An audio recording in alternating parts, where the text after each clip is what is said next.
नमस्कार, मैं विवेक कुमार। आप देख रहे हैं आधुनिक भारत न्यूज। आज हमारे साथ जो शख्सियत मौजूद हैं, ये आए दिन अपने कामों को लेकर के सुर्खियों में बने रहते हैं। जी हाँ, हम बात कर रहे हैं हाई कोर्ट के वकील अरुण यादव चंचल जी की, जो किसी परिचय के मोहताज नहीं है। पहले इनका नाम सुर्खियों में इसलिए चलता था क्योंकि ये मुफ्त के मुकदमे लड़ते थे, लेकिन फिलहाल कुछ दिनों से इनका नाम राजनीतिक सरगर्मियां बढ़ा रहा है। जैसी जानकारी मिल रही है कि ये वाराणसी स्नातक खंड से एमएलसी का चुनाव लड़ने की तैयारी कर रहे हैं।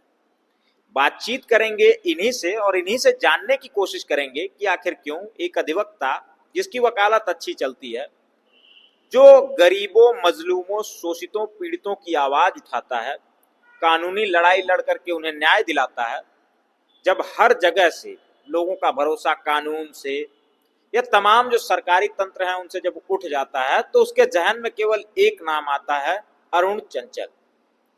बातचीत करेंगे, इनसे जानने की कोशिश करेंगे कि आखिर राजनीति में क्यों आना चाहते हैं। सबसे पहले तो स्वागत है सर आपका आधुनिक भारत न्यूज पे। बहुत बहुत धन्यवाद और आधुनिक भारत को सुनने वाले सभी श्रोताओं को मेरे प्रणाम। सर आप किसी परिचय के मोहताज तो है नहीं। लगभग पूरा उत्तर प्रदेश आपको जानता है, और खास करके उस मामले से आपको जानता है जब प्रेमचंद यादव का घर गिरने वाला था। देश में तमाम बड़े बड़े नामी वकील थे, लेकिन किसी के अंदर वो क्षमता नहीं थी कि उस केस को उठा ले, क्योंकि सबको लगता था कि इस केस को अगर मैं लूंगा तो हार जाऊंगा, मेरा करियर फ्लॉप कर जाएगा। क्योंकि प्रदेश सरकार से लेकर के केंद्र तक की सरकार लगी हुई थी कि प्रेमचंद यादव का घर किसी भी कीमत पे गिर जाना चाहिए। लेकिन आपने वो केस क्यों उठाया? वो केस उठाना था, जन आकांक्षा थी। जनता के बीच जो एक माहौल बना था पूरे प्रदेश में, देश भर में, एक व्यक्ति के साथ, एक परिवार के साथ गलत हो रहा था। डर मुझे भी उस वक्त था, काफी डर था कि कहीं इस केस से हारने से चीजें बिगड़े ना। फिर हमने सोचा कि भाई, हार और जीत तो जीवन का अंग है। अगर हारेंगे, बगैर कोशिश किए हारे, उससे बेहतर है कोशिश कर लें। लेकिन सफलता मिली हमें, हम सफल हुए। तो ये तो मुकदमे है, मुकदमे में आप हार भी सकते हैं, जीत भी सकते हैं, कोशिश करते रहना चाहिए। अच्छा, फिलहाल जो आपका नाम लगातार सुर्खियों में बना हुआ है, यह तमाम जो पॉलिटिकल पार्टीज हैं या जो कैंडिडेट्स हैं और चुनाव लड़ने के लिए आ रहे हैं, उनके जहन में एक ही सवाल है कि आखिर अरुण यादव चंचल चुनाव क्यों लड़ना चाहते हैं। क्या वास्तव में आप चुनाव लड़ना चाहते हैं? देखिए, अभी तक तो मैं स्पष्ट बता दूं कि चुनाव लड़ने के लिए मैंने कहीं नहीं कहा। लेकिन जिन 8 जिलों की वो सीट है, इस वाराणसी स्नातक, उसमें 8 जिले आते हैं। लगभग हर एक जिले से 200, 250, 300 फोन मुझे आ चुके कि आप लड़िए। पूर्व में जो थे उनके बारे में मैं नहीं बोलूंगा, लोगों का विचार है, वो जनता के बीच है, या जो भी अन्य जनप्रतिनिधि हैं उनके एवज में मुझे उन लोगों ने बढ़िया बताया। लड़ने की जहां तक बात है, तो अभी जो मैं काम कर रहा था इससे मैं संतुष्ट था। मेरा कतई कोई विचार राजनीति में नहीं था। लेकिन जब युवाओं की बात है, स्नातक युवाओं की, और उन युवाओं से हमारा व्यक्तिगत बड़ा जुड़ाव रहा है। मैं खुद भी उसी उम्र में थोड़ा बड़ा हूँ। इस नाते मुझे लगा कि अगर युवा हमको हाथों हाथ ले रहे हैं तो फिर मैं भी आगे चलूं। अच्छा, मतलब 200-250 फोन कॉल्स हर एक जिले से आपको लगभग आया। एवरेज के तौर पे बात करें, युवाओं ने कहा कि आप लड़िए चुनाव, आपसे उम्मीदें हैं लोगों की। मैं ये बता दूं आपको कि जिले स्तर का छोड़िए, बूथ और ग्राम सभा स्तर पर मुझे बिना बताए उन युवाओं ने अपना संगठन, अपनी टीम बना ली है एक एक जिले में। सिर्फ और सिर्फ कि भैया आप कुछ नहीं, आपको लड़ना है। एक टीम, मुझे टीम की लिस्ट तक भेज दी है कि यहाँ ये हैं, सभी के नंबर के साथ। अच्छा, फोन करके आपसे जो लोग फोन करते हैं, फोन करके क्या कहते हैं आपसे? वो फोन करके यही उनकी उम्मीद है कि आप हमारे लिए, जब आप मुकदमों के माध्यम से लोगों के लिए किए, पीड़ितों के लिए किए, तो आप, हमें अपेक्षा है, आपसे उम्मीद है कि आप आएंगे यहाँ, सदन में जाएंगे तो हमारी बात को रखेंगे, हमें कुछ मिलेगा। युवा हैं, इस समय बेरोजगारी का आलम है, उम्मीद उनकी कुछ हम बन रहे हैं। कोई पॉलिटिकल पार्टीज वगैरह आपको अप्रोच कर रही है कि हाँ, आपकी जब इतनी पॉपुलैरिटी है, क्योंकि सोशल मीडिया वगैरह पे आपने धूम मचा रखी है, तो क्या किसी पॉलिटिकल पार्टी के किसी लीडर का फोन आया कि आप हमारे पार्टी से लड़िए चुनाव, ये तमाम चीजें? अभी तक किसी भी पार्टी ने फोन नहीं किया।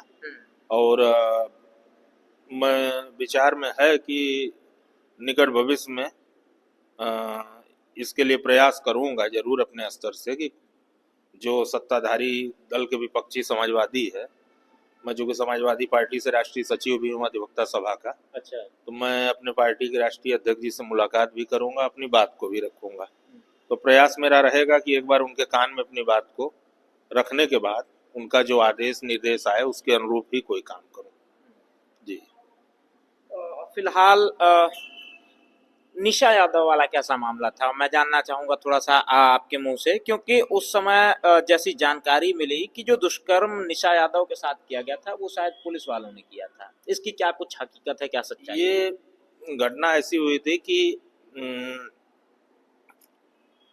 दो बहनें थी, तो अब चूंकि निशा की छोटी बहन का नाम लेने का मतलब नहीं, ये चंदौली सैयद राजा का मामला था। तो पिता को जिला बदर कर दिया गया था और बालू खनन से जुड़ा मामला था। पिता को जिला बदर कर दिए थे, पुलिस जबरदस्ती घर में आई, आने के बाद जो है घर में घुस करके और कि दरवाजा खोलो, लड़की ने दरवाजा नहीं खोला। रही बात जो दुष्कर्म की, तो उसको मैं इसलिए नहीं कहूँगा कि परिवार उससे बचता रहा, लेकिन उसके बाद उसकी पूरी मौत एकदम संदिग्ध थी। उसमें यहाँ तक सबसे विभत्स बात ये थी कि इस घटनाक्रम के दौरान उसमें तकरीबन 4 से 5 महिला कांस्टेबल भी शामिल थी और उनके सामने ये सारा अपराध हुआ। वो इस मुकदमे में पार्टी भी है, लगभग 30 के नियर अबाउट पुलिस वाले इसमें पार्टी हैं और उन्हीं के ऊपर सारा एलिगेशन है, सब कुछ है। और ये इस घटना ने उस समय में बड़ा तूफान टाइप का ला दिया था। थी भी बहुत ही विभत्स घटना, बड़ी होनहार बच्ची थी, बेचारी की मौत हो गई।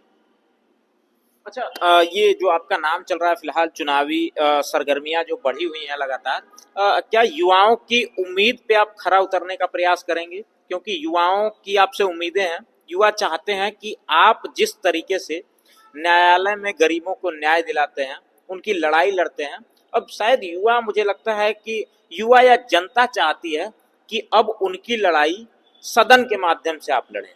तो आप क्या विचार बना रहे हैं, क्या आप लड़ेंगे चुनाव? इसके लिए आप एक काम करिए कि आपके भी पत्रकार साथी हैं, आपकी भी एक टीम है, चैनल है, उन्हीं 8 जिलों में आप जाइए और उन 8 जिलों के युवाओं से मिलिए कि रात को 12 बजे भी, सुबह 8 बजे 7 बजे से लेके रात के 12 बजे तक जो भी मेरे मोबाइल में फ़ोन आएंगे, पहली घंटी में फ़ोन उठ जाएगा, खुद ही उठाता हूँ। यथा अगर कोई कारणवश मैं कोर्ट में हूँ, नहीं फ़ोन उठा तो पलट के मेरा फ़ोन जाएगा। तो ये लांछन तो कभी हमारे ऊपर नहीं लग सकता कि हम किसी की समस्या के वो सुने नहीं, जवाब नहीं दिए। अच्छा, सबसे बड़ा सवाल, आप जब केस फ्री में लड़ते हैं, प्रेमचंद यादव का केस फ्री में लड़ा, निशा यादव का केस आपने फ्री में लड़ा, संजय बिंद का शायद केस आपने फ्री में मिर्जापुर के लड़ा था, तमाम ऐसे केस रहे, शिवधनी निषाद अभी गोरखपुर हालिया मामला है, वो भी केस आप मुफ्त में लड़ रहे हैं। तो इतने बड़े चुनाव लड़ने के लिए तो फंड्स की जरूरत होती है, वो फंड्स कहाँ से आएंगे? देखिए, बात ये है कि जिसके साथ घटना घटित होती है उस पीड़ित पक्ष के लिए अगर वो आते हैं, जैसे हालिया गोरखपुर में शिवधनी निषाद का मामला था, परिवार हमारे लगातार संपर्क में है, उसके बाद जितनी भी घटनाएं हुई उसमें परिवार हमारे संपर्क में है, तो हमें पता है कि उनके ऊपर तो आफत गिरी है। पैसे तो बड़ी दूर की बात है, वो आ जाए खाली हाई कोर्ट तक एक जो है साइन करने के लिए वो मुश्किल हो जाता है और इतनी विपरीत परिस्थिति रहती है तो वहाँ पैसा मांगा भी नहीं जा सकता। रही बात चुनाव का खर्च कैसे उठेगा, तो एक चीज मैं एकदम स्पष्ट बता दूं कि जो देने योग्य लोग हैं उनसे मैं बड़ी अच्छी फीस लेता हूँ, जिनके जैसे मुकदमे हैं। पीड़ित पक्ष है उससे मैं नहीं लेता हूँ, लेकिन उसके अलावा जो और मुकदमे हैं, आखिरकार अगर मैं सभी केस फ्री करूंगा तो मेरा घर खर्च कैसे चले? बिल्कुल, यही मेरा सवाल भी था। उसके नाते जो देने योग्य लोग हैं उनसे मैं बहुत अच्छी फीस लेता हूँ और वो लोग देते हैं और उनका काम भी मैं करा के देता हूँ। तो ये चुनाव आप मतलब खुद जो फीस लेते हैं उससे लड़ेंगे या जनता के सपोर्ट से लड़ेंगे? जनता आपको चुनाव लड़ाएगी? देखिए, जनता की ही आवाज है, चुनाव इतने महंगे हो गए, जनता की ही आवाज है, उन्हीं के भरोसे मैं चुनाव लड़ रहा हूँ, वही लोग लड़ाएंगे। मुझे ये भी नहीं पता कि मेरे पास कितने पैसे हैं मौके पे, और न ही उम्मीद ये है कि आगे चल के कोई करोड़ों का अंबार हमारे पास लगेगा। ये युवाओं के ही बीच में जाऊंगा आज मैं बता तो रहा हूँ कि बूथ स्तर से लेके ब्लॉक स्तर से लेके तहसील स्तर और जिले स्तर तक उन्होंने अपने से कमेटी बना ली है। मेरे बिना कहे नए नए मेंबर बनाने के लिए फॉर्म भर रहे हैं। मैंने 1 रुपए भी नहीं दिया है, उन युवाओं ने अपने खर्चे से ये काम किया है। तो जो मैंने पहले किया उसी का रिटर्न वो लोग मुझे खुद ही वापस कर रहे हैं। चलिए, बहुत बहुत धन्यवाद सर हमसे बातचीत करने के लिए। हमारे साथ अरुण यादव चंचल जी थे। ये किसी परिचय के मोहताज नहीं है। पूरे उत्तर प्रदेश में जब भी कहीं जुल्म होता है, जाति होती है किसी परिवार पे, तो अरुण चंचल जी एक ढाल बन करके आकर के सामने खड़े हो जाते हैं, मुफ्त में उनका केस लड़ते हैं और उन्हें न्याय दिलाने का काम करते हैं। फिलहाल ये एमएलसी का चुनाव लड़ने जा रहे हैं। इन्होंने खुद के मुंह से सारी चीजें स्पष्ट कर दी कि जनता चाहती है, युवा चाहते हैं कि मैं चुनाव लड़ूं। उन्होंने बताया कि युवाओं ने बूथ स्तर पे, तहसील स्तर पे, ब्लॉक स्तर पे अपनी टीमें बना ली हैं ताकि इन्हें चुनाव जिता सकें, लड़ा सकें।